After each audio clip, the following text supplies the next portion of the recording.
어떤 분이 우리나라에서 제일 머리가 좋다는 그 학생들이 모이는 어느 대학교 경제과 출신들, 대학을 졸업하고 난 뒤에 20년 뒤에 어떻게 되었는가 이렇게 나름대로 한번 조사를 해봤답니다.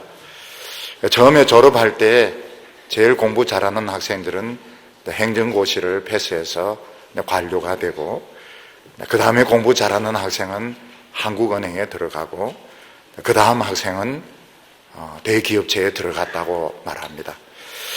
근데 꼭 그런 건 아닙니다. 공부 못해도 행시 많이 붙는데 그 사람은 그렇게 생각을 한 것 같아요. 나중에 20년이 지나고 나서 조사를 해보니까 어느 부분에 있어서 또 여러 가지 공부 부분에 있어서 제일 바보가 된 사람들은 고시를 붙은 공무원이고, 그 다음 바보는 한국은행 바보들이고, 제일 그래도 개발 많이 한 사람들이 대기업체에 취직한 사람들이더라, 이렇게 이야기를 했습니다. 왜 그런가 물어보니까 공무원들은 생활이 안정되어 있으니까 그래 죽도록 노력을 안 한다는 겁니다. 기업체에 들어간 사람은 언제 목이 잘릴지 모르니까 언어도 2개씩 배우고 또 실력도 쌓으려고 애를 많이 써서 그렇다, 그런 이야기를 했습니다. 보면 직장이 안정된 사람들은 그만큼 노력을 덜 하고, 또 불안한 직장을 다니는 사람은 그만큼 노력을 많이 하기 때문에 나중에 지나고 나서 봤을 때는 불안한 직장에 있는 사람이 더 노력을 많이 했더라, 그런 이야기를 했습니다. 요즘 이 경쟁적인 이런 세상에서 이 사고가 경직이 된 것, 또 오만한 자세를 가지는 것이 얼마나 큰 손해를 가져오는지 알 필요가 있습니다.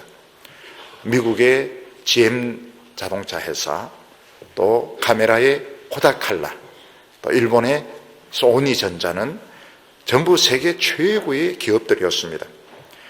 근데 그들이 세계 최고라는 그 사실에 도취되어 있을 때 기술 혁신을 등한히 하고 또 시장 상황을 잘 적응을 하지 않아서 결국 한순간에 몰락을 하고 말았습니다. GM의 어느 중직에 있는 사람이 말하기를 GM의 최고 경영자가 기술자가 아니고 회계 담당자가 맡게 되었을 때 조금씩 시트카바라든지 조금씩 품질이 떨어지는 것을 쓰더니 어느 한순간 갑자기 일본 자동차에 밀리고 독일 자동차에 밀리고 심지어는 한국 자동차까지 이렇게 미국에서 시장을 넓히게 되었다, 이런 이야기를 했습니다. 그 뒤에 GM이나 소니나 코다칼라가 어떤 분야에 엄청난 투자를 했습니다. 그러나 전부 한물 간 것들이고, 그런 잘못된 투자 때문에 이 회사들의 몰락은 더 빨라지게 되었습니다. 우리가 이것을 보면 정확하게 인식하고 바른 판단을 하면서도 유연한 자세를 가지는 것이 얼마나 중요한가 하는 것을 알게 됩니다. 사람들은 기술이라든지 돈이라든지 인기라든지 무엇인가 자기가 의지할 만한 것이 하나 있으면 굉장히 안심을 하게 됩니다. 근데 이상하게도 안심만 하는 것이 아니고 어느 순간 오만하게 되고 어느 순간 생각이 경직되면서 자기 개발을 등한히 하고 또 노력을 하지 않다가 한순간 몰락을 하게 되는 것입니다. 오늘 성경 말씀을 보면 하나님께서 유다 백성들을 물질적으로 축복을 많이 하셨습니다. 유다 백성들은 하나님께서 주신 이 축복을 가지고 자신들이 의지할 수 있는 것들을 많이 확보를 했습니다. 그 중에 보면 양식이 있었습니다. 또 고질적인 물 문제의 해결도 있었습니다. 그리고 군인들도 많이 확보를 했습니다. 근데 유다 백성들은 뭔가 의지할 수 있는 것들이 생기면 생길수록 하나님을 덜 의지하게 되고 생각과 태도가 경직되기 시작했습니다. 그 결과 유대의 지도자들, 왕이나 방백들이 결정을 내리는데 너무 바보스러운 결정을 내리는 것입니다. 정확하게 이해하지도 못하고 또 정확하게 판단하지도 못하고 엉뚱한 쪽으로 돈을 막 쏟아붓는데 결국 그것이 예루살렘과 유다의 몰락을 더 가속화시켰던 것입니다.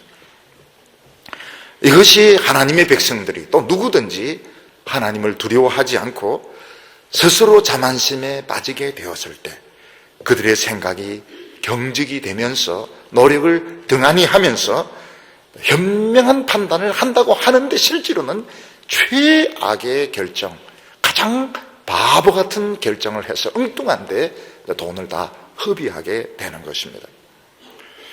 그래서 우리는 정치하는 사람들, 기업하는 사람들 또는 교회에서 목사님이나 장로님들이 정확하게 문제를 보면서도 유연한 태도를 가지는 것이 얼마나 중요한가 하는 것을 알 수가 있습니다.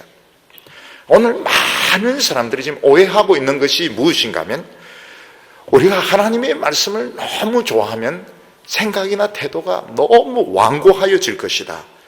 하나님의 말씀은 우리의 생각을 경직화시켜서 결국 이 현실에 적응하는데 실패하게 될 것이다. 이런 잘못된 생각들을 굉장히 많이 가지고 있습니다. 근데 실제로는 정반대입니다.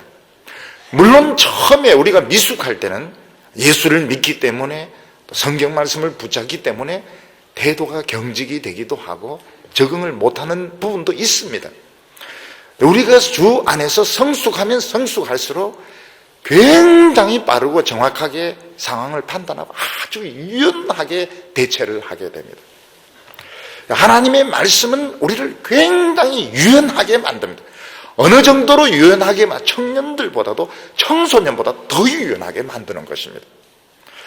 제가 이 어른들하고 이 청소년들하고 유연성을 어디서 저는 확실하게 구별하는가 하면 사진 찍을 때 보면 판단이 됩니다. 어른들은 전부 한 줄로 쭉 써가지고 딱 굳어 있는데 이게 무슨 동상, 김일성 동상같이 한 줄로 쭉 써가지고 웃지도 않고 딱 찍습니다. 근데 청소년들은 절대로 그렇지 않아요. 이렇게 찍고 저렇게 찍고 뛰면서 찍고 사진 찍는 것을 보면 어른들은 그런 포즈가 죽어도 안 나오고 그 포즈 취하면 죽습니다. 이 청년들, 청소년들은 막 사진 찍을 때 그 포즈가 저는 그렇게 하면 허리 부러집니다. 근데 이 하나님의 말씀을 사랑하는 사람은 정신적으로 굉장히 정확하면서도 아주 유연하게 되는데 많은 사람들 이걸 정반대로 생각합니다. 우리가 하나님 말씀을 들으면 너무 우리는 딱딱해져. 우리의 생각은 너무 경직이 돼. 우리는 이 세상에 적응하는데 실패하다. 정반대입니다. 굉장히 유연하게 됩니다. 유다의 지도자들, 유다의 왕족들, 부자들은 우리가 이 율법 말씀대로 살면 너무 딱딱하다. 우리는 너무 경직이 되어서 이 세상에 적응을 하지 못한다. 그래서 하나님의 말씀은 빼놓고 딴 것을 전부 다 갖춰 놨습니다. 근데 유다의 방백들, 귀족들이 뭔가 결정을 내리는데 너무나도 정확하게 엉터리 결정들, 너무나도 틀림없이 쓸데없는 돈을 막 때리붓는 것입니다. 결국 그렇게 해서 유다의 멸망은 가속화되게 됩니다. 인간이 아무리 지혜 있다 하지만 하나님의 지혜는 따라올 수가 없습니다. 그런데 하나님께서는 유다의 지도자들, 유다의 제사장 선지자들에게 너희들은 왜 이 하나님의 지혜를 안 쓰느냐, 왜 세상 지혜를 따라가서 망하느냐 하면서 책망을 하고 있는 내용입니다. 오늘 첫 번째는 유다 백성들이 의지하는 것이 무엇인가 하는 것입니다. 사람들은 무엇인가 자기에게 의지되는 뭔가 큰 것이 있으면 미래에 대해서 안심을 하게 됩니다. 그런데 그것을 너무 의지하게 되었을 때, 그것을 너무 크게 자랑하게 되었을 때는 생각이 굳어지게 되고 노력을 등한히 함으로써 어느 한순간 몰락하게 되는 것입니다. 근데 사람들 중에서는 차라리 그런 것이 없기 때문에, 집이라든지 기술이라든지 돈이 없기 때문에 죽을 똥 살똥살똥 노력해서 나중에 성공하는 경우가 많은데, 처음에 너무 어느 한 가지를 의지했기 때문에 나중에 발전이 안 되어서 실패하는 사람들이 많이 있습니다. 하나님께서는 유다 백성들이 의지하는 것이 많이 생겼는데 이것이 그들에게 도움이 되지 않는다고 말씀을 하셨습니다. 오늘 말씀 이사야 3장 1절부터 3절까지 보면, 보라, 주 만군의 여호와께서 예루살렘과 유다에 의뢰하며 의지하는 것을 제하여 버리시되 곧 그 의뢰하는 모든 양식과 그 의뢰하는 물과 용사와 전사와 재판관과 선지자와 복술자와 장로와 오십부장과 귀인과 모사와 공교한 장인과 능란한 요술가를 그리하실 것이며, 이렇게 말씀하고 있습니다. 유다는 북쪽에 있는 이스라엘에 늘 눌려서 가난하다가 우시야 때부터 나라가 부강해지기 시작했습니다. 하나님께서는 우시야 때부터 물질적인 복을 부어주셨는데 유다의 왕과 귀족과 여러 백성들은 그 돈을 가지고 자기들의 미래를 안정시킬 수 있는 것을 확보하기 시작했습니다. 그 중에 대표적인 것이 양식이었습니다.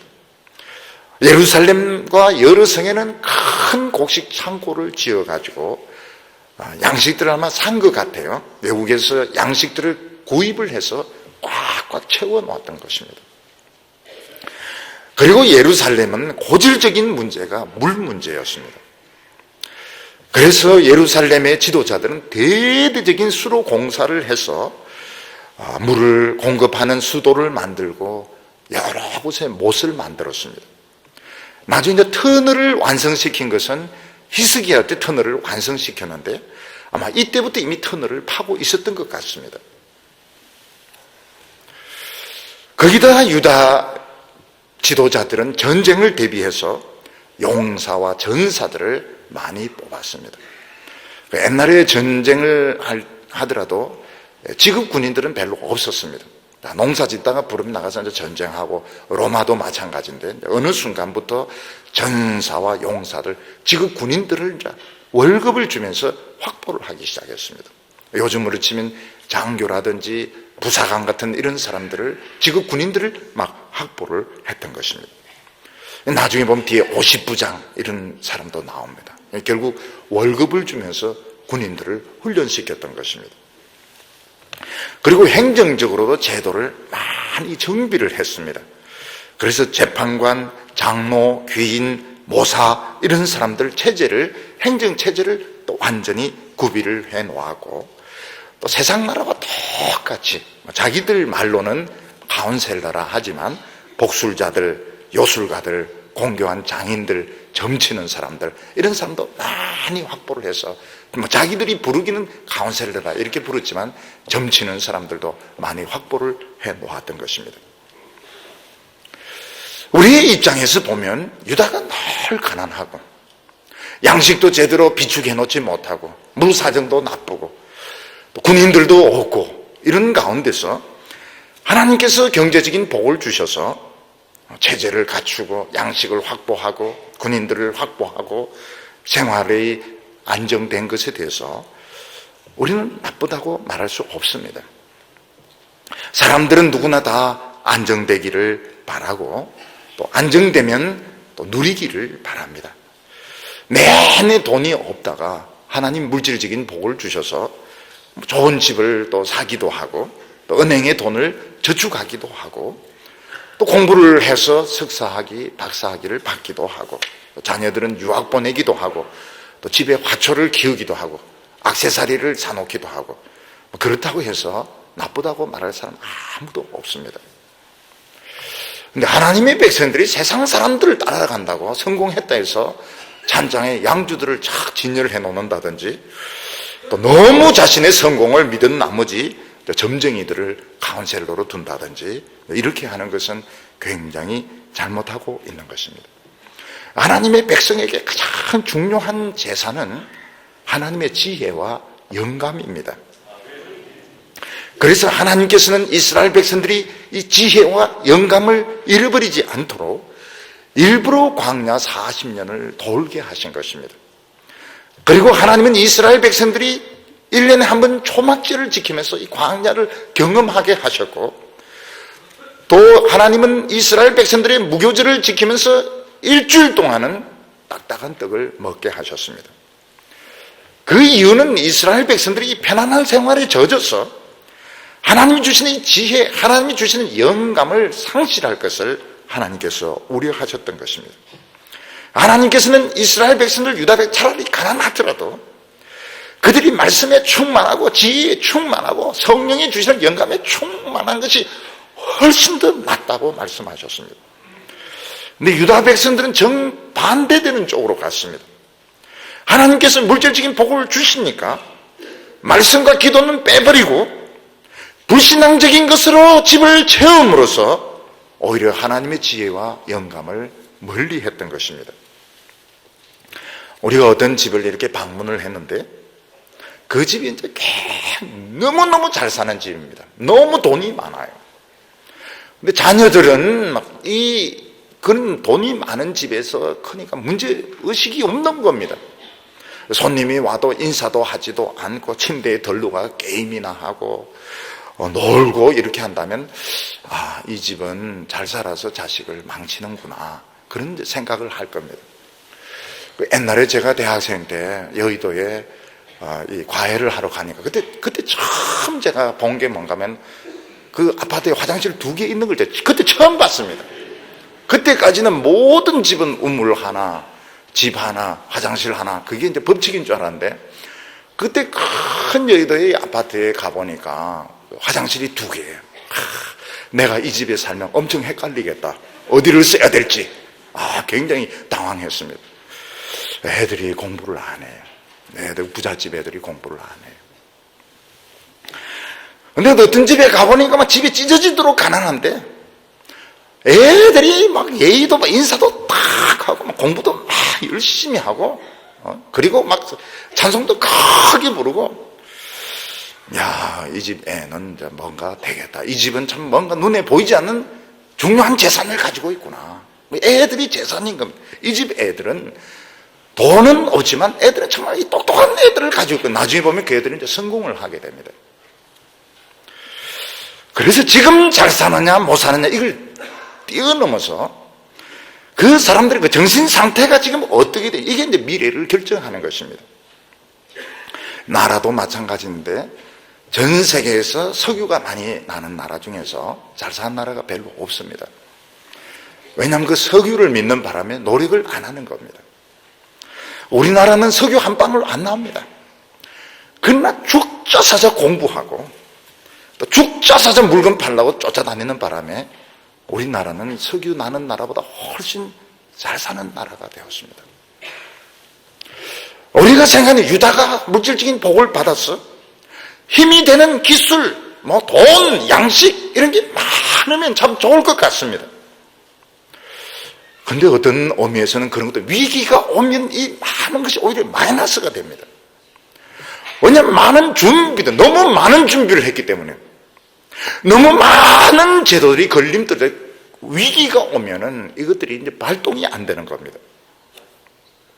차라리 너무 준비 많이 안 하고 제도도 심플한 것이 위기 때 유연하게 대처를 할 수 있습니다. 지난번에 일본에 쓰나미가 왔을 때, 쓰나미 이야기 이제 그만해야 될 것 같은데요. 일본 사람들이 이제 막 굶주리고 있습니다. 막 추위에 떨고 있습니다. 그냥 무너진 이런 건물에 갇혀 있다 이래서 이제 개를 데리고 가서 이제 수색하려고 하면 안 됩니다. 왜냐하면 매뉴얼에 이 방역을 시키지 않은 개는 외국에서 들어올 수가 없는 겁니다. 그리고 사람들이 이제 수도가 이제 끊어지가지고 물을 마실 물이 없는데 막 식수를 갖다 주려면 안 되는 겁니다. 왜냐하면 물은 매뉴얼에 수입 품목이 없는 겁니다. 매뉴얼 하다가 그 산 사람들이 엄청 굶어 죽는 사람도 나오게 되었습니다. 일본은 매뉴얼 때문에 안 되는 겁니다. 이걸 하려도 매뉴얼이 안 되고 저걸 하려도 매뉴얼이 안 되고 매뉴얼이 없는 것은 못하는 것입니다. 네, 이런 점에서 우리나라는 참 좋은 나라입니다. 우리나라는 위기에 처하면 매뉴얼이고 법칙이고 이게 없습니다. 왜냐면 우리나라는 원래 이 법과 절차를 안 따지는 사람들입니다. 일단 살고 봐야 되니까 뭐 훔치든지 이런 거 다 허용이 됩니다. 위기 때는 무슨 수를 쓰든 법 필요 없습니다. 사는 게 법이니까. 이게 좀 성경적입니다. 근데 교회도 잘못되면요, 제도가 많고 규정이 많이 생기는, 사람 막 죽어가는데 방해를 못 열어서 못 도와주고, 재직회를 못 열어서 못 도와주고. 지금 우리는 그렇지 않습니다. 그렇지 않은데, 교회가 너무 이제 안정되면 규정들을 자꾸 만들고, 제가 그걸 못하게 합니다. 왜냐하면 이게 급할 때 유연성을 다 잃어버리게 되는 겁니다. 급할 때는 한국 사람들 알죠. 무조건 살려놓고 보는 겁니다. 근데 너무 거창해지고 제도가 되고 이렇게 되면 모든 회의를 통과를 해야 되는 겁니다. 통과를 해야 되고 숫자 정족수가 맞아야 되고, 그동안 사람들은 죽어가거든요. 하나님의 백성들에게는 이 두 가지가 이율배반적인 것이 되는 것입니다. 우리가 아무것도 없을 땐 유연합니다. 자기 집이 없을 땐 유연합니다. 왜냐하면 어디든지 돌아다닐 수 있으니까요. 근데 모든 것을 갖추면 이제 경직이 되는 겁니다. 하나님의 백성들은 아무것도 없이 하나님만 죽으라고 의지하고 유연한 게 좋은가? 아니면 많은 것을 가지고 하나님 의지하지 않는 것이 좋을까? 우리 생각에는 많은 걸 가지고 하나님 의지하지 않는 것이 나을 것 같습니다. 그런 쪽으로 갑니다. 많은 걸 가지고요. 여러분, 교회도 자기 예배당이 없으면 죽으라고 기도합니다. 왜냐하면 주인이 나가라면 나가야 되니까요. 근데 자기 이제 건물이 있고 이러면 굉장히 안정이 됩니다. 모든 교회들이 죽으라고 건물을 가지고 땅을 가지려 하는 이유는 이제 똑같습니다. 불안하니까 그런 겁니다. 근데 그러면 굉장히 더 부흥이 되고 좋을 것 같은데 아닙니다. 정신이 썩기 시작합니다. 그럼 자꾸 회의를 자꾸 합니다. 회의를 자꾸 하고 인간적인 교제를 자꾸 하게 되고, 하나님이 주신 것 같아 더 기도하고 더 하나님께 매달리고 이렇게 하자고 어떤 제도가 생기게 되고 규정이 생기게 되고, 그렇게 하면서 유연성을 잃어버리게 되는 것입니다. 하나님께서 유다 백성들에게 큰 부를 주신 것은 그들의 믿음을 테스트해 보는 것이었습니다. 유다의 왕족과 귀족들이 믿음이 있으면 돈은 있어도 하나님 의지하면 되는 겁니다. 근데 돈이 있구나, 그냥 땅속에 파묻든지 해놓고 그냥 하나님 의지하고, 그리고 뭐 필요한 거 조금만 하면 됩니다. 너무 많이 하면 안 돼요. 너무 많이 하면 역시 마음이 나태해지게 됩니다. 조금만 하면서 열심히 기도하면 되는 것입니다. 근데 이 사람들은 믿음이 없으니까 그 돈을 가지고 자기들이 의지할 수 있는 모든 시스템, 모든 방법을 다 만들어 놓은 겁니다. 그리고 이제 기도를 안 하기 시작한 겁니다. 하나님께서는 유다와 예루살렘이 의지하는 것을 다 제하여 버리겠다고 말씀하십니다. 자랑을 버리겠다, 제하여 버리겠다는 건 두 가지 의미가 있습니다. 하나는 뭔가 이 많은 시스템들, 이 많은 준비가 위기 때 도움이 안 되는 것입니다. 왜냐하면 이것들이 서로 얽히고 설켜가지고 이 제도가 작동이 안 되는 것입니다. 우리 속담에 보면 사공이 많으면 배가 산 위로 올라간다, 이런 말이 있듯이 무슨 위원회가 많고 제도가 많고 이러면 서로 싸우고 이런 말 저런 말 나오고 이래가지고 이게 작동이 안 되는 것입니다. 바보가 되는 겁니다. 그리고 하나님께서는 결국 유다를 망하게 해서 이 꼴보기 싫은 것들을 다 없애버리겠다는 것입니다. 이런 엉터리 종교인들, 이 엉터리 지식인들 다 붙들려 가면 좀 세상이 조용해지지 않겠나. 그래서 이것을 제하여 버리겠다. 제하여 버리겠다는 것은 쓸모없이 만들겠고, 한 걸음 더 나아가면 다 집어치워 버리겠다, 이런 의미가 있는 것입니다. 오늘 두 번째로 더 심각한 것은 유다는 아이가 다스리는 나라가 될 것이라고 말씀하고 있습니다. 유다가 하나님이 주신 물질적인 축복을 가지고 더 영적인 부흥을 만들어내지 못하고 어떤 인간적인 시스템을 만들고 어떤 세상적인 것을 잔뜩 가졌을 때 결국 너희들은 바보의 나라가 될 거다, 바보가 다스리는 나라가 된다고 말씀하셨습니다. 4절에 보면 그가 또 아이들로 그들의 방백을 삼으시며 적자들로 그들을 다스리게 하시리니.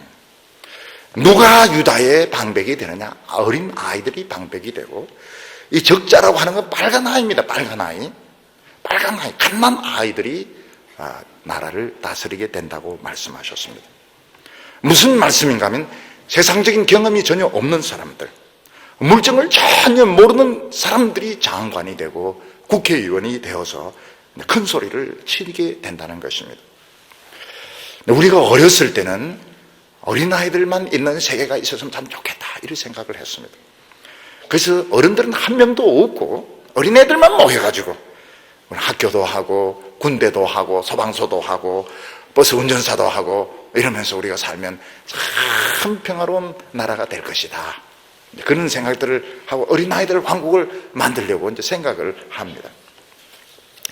근데 그게 불가능합니다. 왜냐하면 어린아이들은 싸웁니다. 자기가 옳다고 생각하면 막 싸우고, 좋은 것은 서로 다 하려고 그러고, 싫은 것은 아무도 안 하려고 합니다. 그리고 어린애들은 자꾸 엄마 보고 싶다고 자꾸 웁니다. 결국은 어린아이 왕국은 성공하지 못하는 것입니다. 하나님께서는 유다 백성들이 하나님을 의지하면 참 성숙한 사람들, 지혜로운 사람들, 이런 사람들이 요소요소에서 나라를 지킬 텐데, 그들이 인간적인 시스템, 인간적인 방법 잘들 갖다 놓았을 때는 결국 애들이 나라를 다스린다는 것입니다.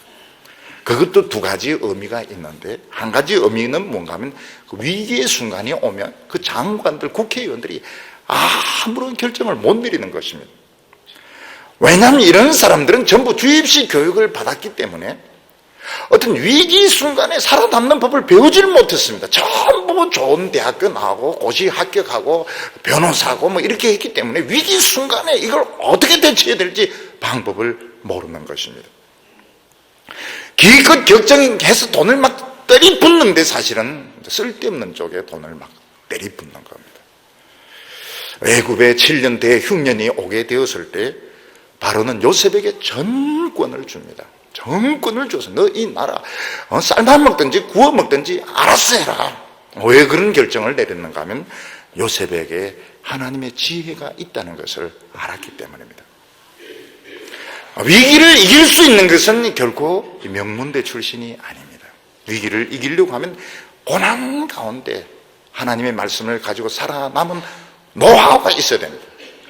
이렇게 하면 기도응답이 온다, 이렇게 하면 부흥이 온다, 이렇게 하면 살아남는다, 요 경험 있고 확신 있는 사람, 이런 사람이 이 문제를 풀 수 있는데, 실제로는 이제 입만 살아있는 겁니다. 근데 그런 사람들은 위기 때 싹 다 빠집니다. 좀 유리할 때는 막 떠들고 신문에 나서 이야기하고 막 방송에 나서 이야기하고, 위기 온 순간 다 숨어버립니다. 그리고 또 하나의 위기는 뭔가 하면, 또 하나의 그 의미는 왕이 누구를 이런 방백이나 장관으로 뽑는가 하면 정말 실력은 없는데 자기와 코드가 맞는 사람, 자기에게 아첨해주는 사람을 뽑는 겁니다. 장관이나 국회의원으로 뽑는 것입니다. 여기 어린아이라고 하는 것이 바로 그런 사람입니다. 이런 사람들은 일은 안 합니다. 왜냐하면 일에 대해서 관심이 없어요. 이런 사람들은 끊임없이 문제를 이제 일으킵니다. 왜냐하면 신문에서 계속 국민들을 욕하고 또 다른 사람과 트러블을, 왜냐하면 실력은 없고 이 사람들이 코드만 맞기 때문에, 이 사람들은 입만 살아있기 때문에 끊임없이 자질도 갖추지 못한 사람들이 끊임없이 나라를 시끄럽게 만드는 것입니다. 이런 사람들은 나라가 어느 쪽으로 가는지 전혀 관심이 없습니다. 어떻게 하면 최고 지도자들이 자기를 좋아하고, 어떻게 하면 신문에 뭐 욕을 하든지 어떤지 신문에 자주 나오고, 이것만 관심을 가지기 때문에 결국 나라를 망치게 되는 것입니다. 그런데 사실은 어린아이들이 다스린다 하는 것이 세상만 문제가 아니고 교회도 문제입니다. 교인들, 교회 지도자들은 가장 성숙한 이런 지혜를 가진 사람이어야 합니다. 그런데 교회도 하나님 말씀을 안 들으면 결국 그들의 정신적인 수준이 어린아이 수준, 적자는 완전히 어린 아기를 그 수준밖에 안 되는 것입니다. 그래서 어떤 때는 너무 유치한 수준의 이제 신앙생활을 하는 겁니다. 무슨 결정을 하고 토론하는데 들어보면 너무 이제 유치한 이야기라. 정말 이런 수준밖에 안 되나. 너무 유치한 그런 이야기들을 하고, 강대상에서 한 이야기도 너무 유치한 이야기, 너무 유치한 방법으로 헌금을 내라고 하고. 그러니까 좀 생각 있는 사람은 교회를 올 리가 없는 겁니다. 이런 유치한데 내가 왜 와야 되느냐는 것입니다. 결국 그것은 그 교인들 책임이기도 합니다. 하나의 말씀을 업신여기고 세상에서 성공한 가지고 막 자랑하고 이러면 어느 순간 설교가 굉장히 유치해집니다. 교회에서 결정이 너무 유치한 결정을 하게 됩니다. 하는 이야기들도 너무 유치한, 결국은 어린이 왕국처럼 되는 겁니다. 우리는 지금 국가에서 이걸 보고 있습니다. 우리나라에서 너무 유치한 사람들이 장관이 되고 국회의원이 돼서 정말 나라를 얼마나 망치는가를 봤고, 우리는 교회 안에서 이걸 본 겁니다. 교회 안에서 목회자나 장로님들은 너무 생각하는 것이 유치해가지고 정말 교회를 어려움에 빠뜨리는 걸 많이 본 겁니다. 그게 지금 이사야서에 나오는 이게 오늘 우리들이 지금 보고 있는 것을 말씀하고 있는 겁니다. 그 결과가 무엇이냐? 왜 어떻게 해서 이런 결과가 나오게 되는가? 그것은 하나님을 의지하지 않고 자기 돈을 의지하고 직장을 의지하고 지식을 의지하니까 다 같이 바보가 되는 겁니다. 예수님은 제자들에게 너희가 어린아이가 되어야 천국에 갈 수 있다 이렇게 말씀. 이런 어린아이를 말하지 않습니다. 예수님이 말씀하신 어린아이는 순수한 어린아이, 정말 믿는 어린아이를 말하는 것이지 유치한 걸 말하는 것이 아닌 것입니다.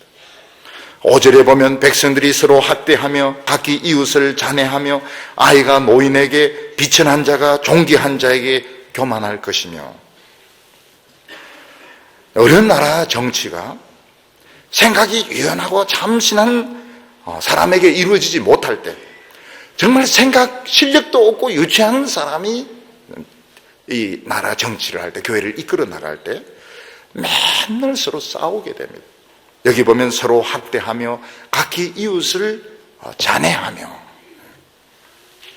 왜 서로 죽으라고 싸웁니까? 큰 것은 못 보고 굉장히 작은 거 가지고 막 이야기 몇 번씩 이야기를 합니다. 그러니까 결국은 서로 싸우는 겁니다. 중요한 것은 못 보고 사소한 것 가지고 막 싸우는 것입니다. 서로 학대하며 이웃을 잔해하며 아이가 어른에게 욕을 하고 비천한 자가 종기한 자를 교만하게 대한다고 말씀하고 있습니다. 유치한 사회, 이런 사회는 어른과 아이의 구별이 없습니다. 요즘은 안 그렇겠습니다만 옛날 공사판에 가면 어른 애가 없습니다. 젊은 시퍼런 사람이 노인에게 막 욕을 합니다. 요즘은 안 그러겠지만은 감옥 같은 데 가면 그 어른이라서 막 아유 어른 지금 감옥에 오셨으면 이런 거 없습니다. 그냥 다 이 새끼 저 새끼들입니다. 먼저 들어온 것이 시퍼런 게 막 방장에다 딱 앉아가지고 안 가도 다 압니다. 하나님께서 유다 백성들에게 정말 좋은 물질적인 복을 주셨는데, 이건 정말 하나님 사랑의 표준. 너무 감사합니다. 돈은 돈대로 받아놓고 더 기도하고 더 열심히 모이고 이런 문제가 없는 겁니다. 시험에 들 이유가 없는 겁니다.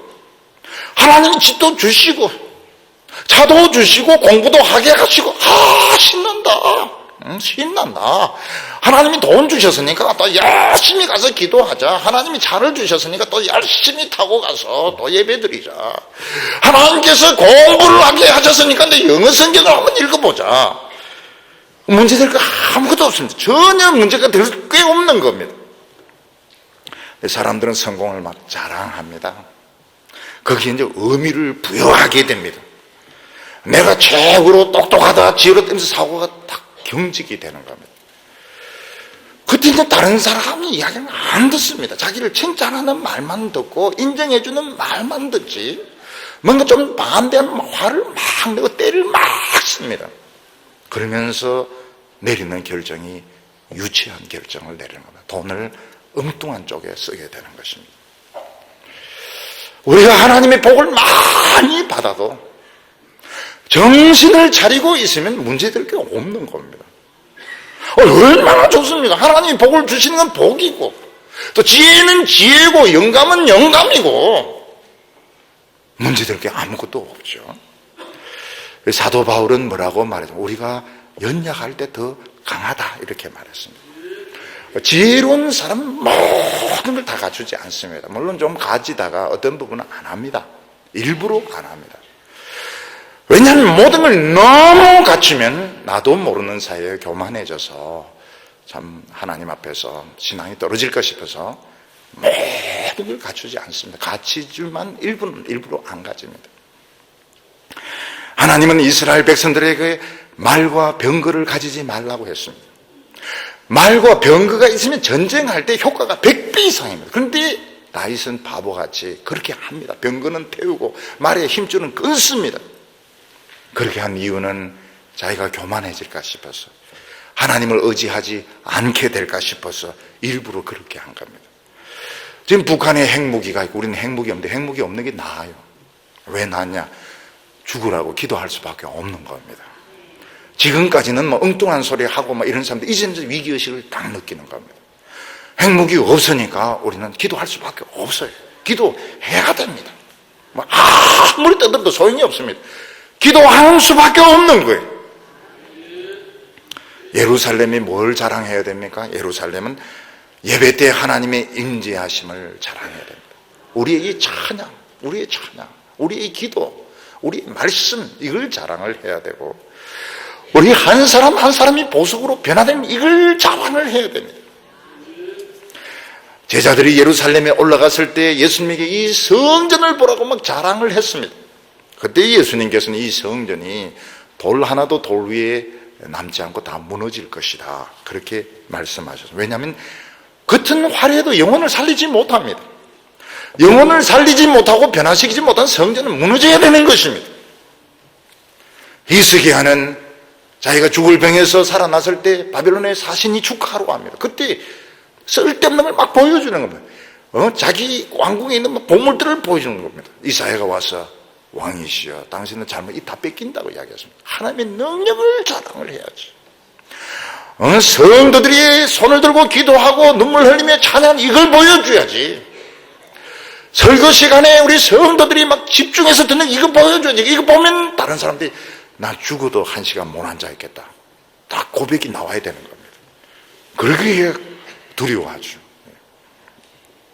하나님께서는 예루살렘 사람들에게 많은 물질적인 복을 줘요. 그 주신 복은 복이고, 더 하나님 앞에 기도하고 매달리고, 하나님 이 돈 이거 의지하지 않습니다. 돈 주시니까 좋습니다. 그렇지만 이거 의지하지 않습니다. 집 참 좋습니다. 양식이 많으니까 참 좋습니다. 그러나 이거 의지하지 않습니다. 이런 문제될 게 아무것도 없는데, 양식을 자랑하고 무기를 자랑하고 학식 있는 관료들을 자랑하고 점쟁이들까지 잔뜩 불러놨을 때 결국은 바보가 되는 겁니다. 무슨 바보가 됩니까? 시스템이 작동이 안 되는 겁니다. 중요한 안보 회의 열리는데 이 회의가 안 되는 거예요. 작동이 안 되는 것입니다. 그리고 결정을 내리는데 가장 바보스러운 결정, 전부 쓸데없는 결정을 내려가지고 유다의 멸망은 가속화된다, 이렇게 말했습니다. 우리 교회의 목회자들, 우리 교회 장로님들이 어린애 같으면 안 됩니다. 진짜 지혜로워야 됩니다. 누군가 무슨 말을 해서 알아들을 정도면 늦은 거예요. 벌써 딱 알아들어야 됩니다. 굉장히 현명하면서도 유연해야 된다. 유연하게 아주 허리가 팍팍 돌아가야 된다고요. 정치인들이 막 목에 힘을 꽉 주고 막 코드나 챙기고 답답해, 굉장히 답답해. 바보들인 겁니다. 바보들. 어떻게 이 바보 멍충이들이 장관이 되고 우리 바보 같은 것들이 국회의원이 됐는가? 너희들이 돈을 좋아하니까 그렇다는 거예요. 쓸데없는 것을 자랑하니까 다 바보들이 다스리는 나라가 될 거라고 말을 했습니다. 오늘 이 세 번째로 예루살렘은 비참해질 거라고 말씀을 했습니다. 6절에 혹시 사람이 그 아비 집에서 그 형제를 붙잡고 말하기를 너는 의복이 오히려 있으니 우리 관장이 되어 이 멸망을 내 수하에 두라 할 것이면 그날에 그가 소리를 높여 이르기를 나는 고치는 자가 되지 않겠노라. 내 집에는 양식도 없고 의복도 없으니 너희는 나로 백성의 관장을 삼지 말라 하리라. 장관 하나를 뽑는데 다른 조건은 필요 없고 옷만 있으면 장관으로 내세우는 것입니다. 그러면 전부 다 옷 없다, 돈도 없다, 난 절대로 장관 안 한다는 것입니다. 평소에는 사람들이 막 장관 못해서 막 난리를 치더니 위기의 순간이 되면 막 절대로 안 한다고. 난 절대로 장관 안 한다. 난 옷도 없고 돈도 없고 아무것도 없다고요. 왜 이렇게 되었을까? 두 가지로 생각할 수 있습니다. 정말 유다가 거지 나라가 되면 사람들이 옷 입을 것도 없는 겁니다. 왜냐하면 주위 나라가 쳐들어와서 싹 다 뺏어 옷이 없는 거예요. 장관이 되려고 해도 옷은 한 벌인데 옷 입을 사람이 없는, 싹 다 가져가 버리니까요. 조공을 바쳐야 되죠. 뜯기죠. 이러면 이제 돈이 없어지기 시작하면 돈이 없는 겁니다. 여러분, 가난할 때 보면 버스 탈 돈이 없습니다. 또 누구를 만나도 커피를 살 돈이 없어요. 요즘도 커피가 얼마나 비싼지 몰라요. 커피 굉장히 비싼, 밥보다 더 비쌉니다. 그래서 많은 여성들은 밥 안 먹고 더 비싼 커피만 마시고 산다고 그래요. 그때 누가 너 장해라, 우리 회장해라 안 합니다. 왜냐하면 커피 살 돈이 없어가지고요. 근데 나라가 어려울 때 보면 이 장관이나 높은 직장, 높은 자리인 사람 더 많이 뜯깁니다. 그러니까 죽으라고 안 하려고 하는 것이죠. 요즘 우리나라 보면 막 장관 시킬 사람이 없습니다. 서로 막 장관 해라도 장관 할 사람이 없어요. 왜냐하면 청문회 때문에. 아무도 할 사람이 없어요. 좀 돈 있고 명문대 나왔다 그러면 다 한 겁니다. 전부 다 했어요. 좀 돈이 있다 이런 사람 중에서 재테크 안 한 사람은 없는 겁니다. 그 안 한 사람은 무능한 사람들만 안 한 것이죠. 그러니까 우리나라는 장관할 사람이 없는 거예요. 어디 있으니까 해라, 뭐 좋은 대학교 나왔으니까 해라. 절대로 안 합니다. 청문회 나가서 뜯길 걸 생각하니까.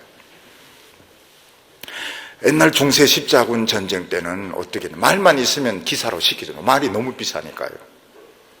어떤 때는 뭐 군복만 있으면 장교시키. 남북 전쟁 때 보면 말 있고 총 쏠 줄 알면 장교시켜줍니다. 유다가 하나님을 의지하지 않고 자기 성공을 의지할 때 바보들이 다스려 정책을 내세우는데 어떻게 저렇게 정책을 내세울까? 쓸데없는 돈을 막 빼리 붓습니다. 그러면서 나라가 가난해져 버리게 됩니다. 옷이 없어요. 아무도 관직을 맡으려고 안 합니다. 원래부터 그렇게 돼야 되는데 교만한 사람은 생각이 굳어지게 됩니다.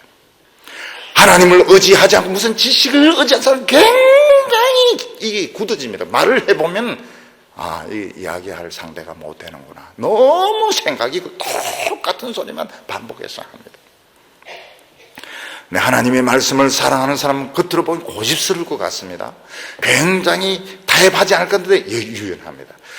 위기의 순간이 오면 막 더 유연합니다. 어느 정도로 유연할까? 해파리보다 더 막 유연하게 위기를 딱 뻗쳐나갑니다. 왜냐하면 하나님께서 그 사고를 유연하게 창의적으로 만들어 주시기 때문에 그렇습니다. 8절과 9절 보면 예루살렘이 멸망하였고 유다가 엎드러졌으면 그들의 언어와 행위가 여호와를 거스려 그 영광의 눈을 촉범하였습니다. 그들의 안색이 스스로 증거하며 그 죄를 발표하고 숨기지 아니함이 소돔과 같으니 그들의 영혼에 화가 있을진저 그들이 재앙을 자취하였다고 말하고 있습니다. 예루살렘이 멸망하고 유다가 엎드러졌다는 건 이대로 나가면 틀림없이 망한다는 뜻입니다. 아직 멸망 안 했습니다. 아직 엎어진 것은 아닙니다. 그렇지만 너희들 이런 식으로 나가면 다 틀림없이 유다와 예루살렘은 망한다고 말하고 있습니다. 왜냐하면 그들이 하는 말과 행동이 하나님의 눈을 너무 아프게 했기 때문입니다. 하나님의 눈은 영광의 눈인데 모든 아름다운 것을 보시고 이스라엘 백성들을 축복하는 눈인데 더러운 연기를 피우고 먼지를 내고 가시로 하나님의 눈을 찌르면 하나님 눈이 아프게 되는 것입니다. 유다 백성들이 전심으로 하나님을 사랑하지 않을 때 그들의 마음이 교만했을 때 중립적인 상태는 그렇지 않습니다. 소돔과 고모라의 그 썩은 생각이 들어와서 부패를 하게 되는 것입니다. 왜 마음을 다하고 뜻을 다하고 열정을 다해서 하나님을 사랑하지 않으면 안 되느냐? 그 열정이 식는 순간 소돔과 고모라의 엄난한 것이 들어오는 겁니다. 청소년들 중에서 불량배가 되면 일부러 옷이나 머리 스타일을 굉장히 이상하게 합니다. 스스로 불량하다는 걸 막 나타냅니다. 옷도 일부러 그런 옷을 입고 머리도 일부러 그렇게 하고, 나중에 조직 폭력이 되면 막 몸에 막 문신을 하게 되는데, 어른들은 그게 보기가 좋지가 않아요. 본인들은 막 자랑스럽게 등에 막 용도 하고 호랑이도 하고 막 그러면서 다니는데, 어른들은 그거 보고 싶지가 않습니다. 유다 백성들이 성공하고 난 뒤에 태도가 끌렁해졌습니다. 제사 드리는데도 막 끌렁하게 제사 드리고, 기도할 때도 끌렁하고, 말씀 들을 때도 끌렁하고. 그 왜 그렇습니까? 나는 뭐 이거 중요하지 않다. 나는 이미 다 되어 있으니까 나는 이미 다 성공했다. 나는 가질 거 다 가졌다. 나는 볼장 다 봤다. 나는 이거 중요하지 않다. 끌렁합니다. 하나님 보기가 싫은 거예요. 네가 진짜 다 됐어? 네가 진짜 다 됐으면 빨리 죽든지 천국 가든지 해야지. 왜 살아있느냐는 거예요. 다 된 것이. 우리는 아직 덜 됐기 때문에 이 세상에 사는데 다 된 인간이 왜 살아있고 왜 교회에 나오는 게 나올 필요가 없죠. 빨리 천당 가든지 죽든지 무덤을 돌아다니든지 해야지. 왜 교회 와서 얼쩡거리는 거예요. 다 된 인간들이. 하나님이 딱 보기가 싫은 거예요. 우리는 아직 많이 부족하기 때문에, 우리는 늘 넘어지기 때문에 하나님 앞에 나오고 말씀 들을 때마다 우리는 살아나. 난 다 된 거예요. 명예도 지식도 난 다 가진 거예요. 끌렁한 겁니다. 하나님께서 야 웃기는 소리 하지 말고 정말 너 꼴 보기 싫다. 영광의 눈을 촉범하였다고 말하고 있습니다. 10절과 11절 보면 너희는 의인에게 복이 있으리라 말하라. 그들은 그 행위의 열매를 먹을 것이며 악인에게는 화가 있으리니 화가 있을 것은 그 손으로 행한 대로 보응을 받을 것임이니라.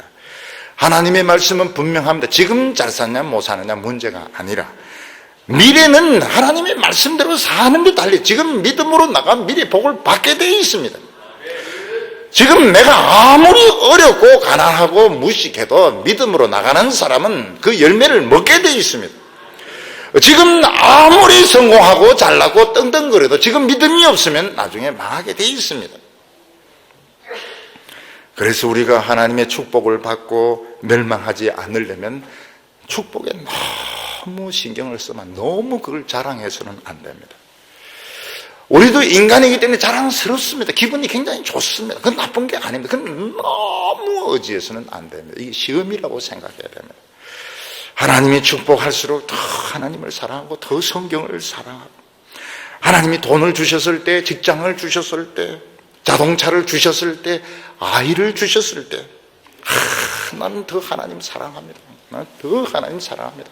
애도 사랑하고 하나님도 사랑합니다. 애 때문에 교회 안 나오고 이렇게 애 얻고 교회 나오고, 이거 얼마나 보기 좋습니까? 나는 애 대학 들어갈 때까지 교회 안 나와. 그럼 이제 시험이 된 것이죠. 하나님 앞에는 가난해야 됩니다. 마음에 복을 주시면 주실수록 가난해야 됩니다. 하나님의 백성들이 자만심에 빠지면 어떻게 되는 거예요? 죄에 대해서 무관해. 내가 이렇게 성공한 사람인데, 내가 이만큼 대단한 사람인데 이 정도 죄는 아무것도 아니야. 근데 그런 죄는 없습니다. 딱 걸려들면 못 빠져나옵니다. 근데 늘 말씀을 듣고 말씀에 폭격을 당하고 말씀에 두드리 맞고 이런 사람은 이제 죄를 겁을 냅니다. 굉장히 이 죄는 위험하다. 죄를 무서워하게 됩니다. 하나님의 백성들이 하나님의 사랑에 너무 익숙해져 자기 도취에 빠지게 될 때 쓰레기 인간이 되는 겁니다. 유치해지게 되는 것입니다. 교회에서 하는 것도 유치하고 결정도 유치하고 설교도 유치하고 헌금도 막 유치한 수준으로 내라고 이러면 굉장히 힘들죠. 나중에 교인들은 점점 떠납니다. 우리는 하나님의 사랑에 익숙해질 때 정신을 바짝 차립니다. 내가 지금 어디 있는가? 지금 나에게 중요한 것이 무엇인가? 이거를 늘 생각을 해야 됩니다.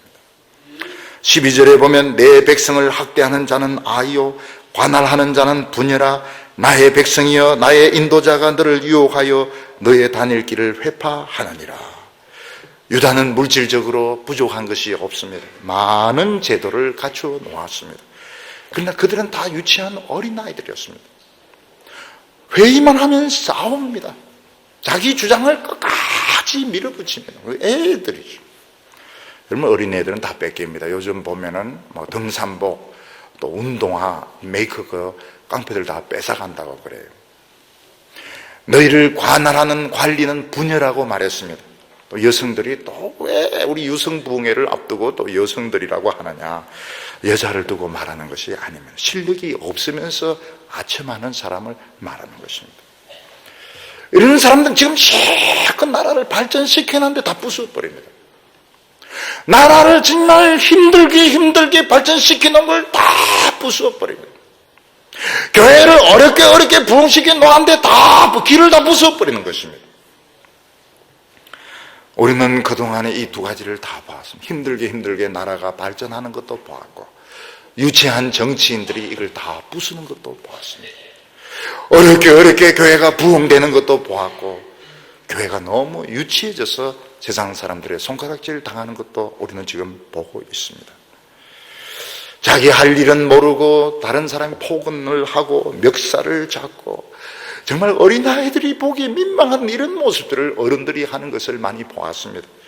왜 그런 짓을 할까요? 그것은 자신들이 세상적인 것을 의지하고 하나님을 두려워하지 않음으로써 생각이 경직이 되어서 그런 것입니다.